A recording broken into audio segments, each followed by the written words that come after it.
আজকে আমি দুপুরে ইলিশ মাছ জাল দিব। এখানে ইলিশ মাছ আমি পরিষ্কার করে ধুয়ে নিয়েছি।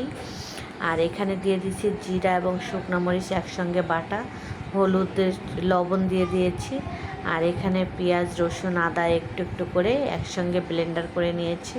ধনিয়ার গুঁড়া আর হলুদ দিয়ে সব কিছু দিয়ে আমি মেখে নিব।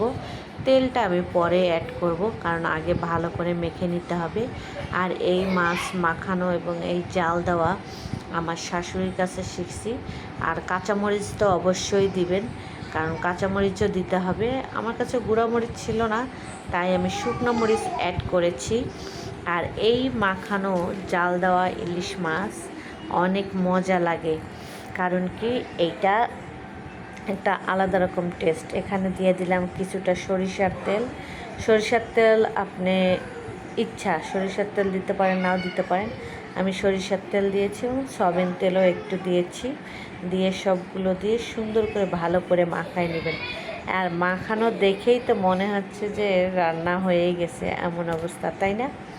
আপনারাও মনে করবেন।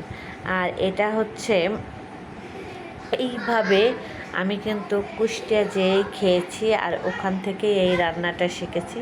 তাই সাইডে যত মশলা ছিল আমি সবগুলো কাছায়া এক জায়গা দিলাম। আর এখানে আমি এখন পানি অ্যাড করব। আর পানি অ্যাড করে চুলার জাল ধরিয়ে দেব। পরিমাণ মতো পানি দেবেন। আপনি কতটুকু ঝোল খাবেন এবং কতটুকু না খাবেন সম্পূর্ণ নির্ভর করবে আপনার উপর। কিন্তু এইটা নতুন রান্না অনেকের কাছে হবে, আবার অনেকের কাছে এইটা পুরাতন রান্নাও মনে হবে। কিন্তু আমার মনে হলো যে আপনাদের সাথে একটু শেয়ার করি, তাই। আর এখন কিভাবে নামাবেন, ঠিক গ্রেভিটা এইভাবে উপরে তেল ভেসে আসবে, তখন আপনি এইটা লবণ চেখে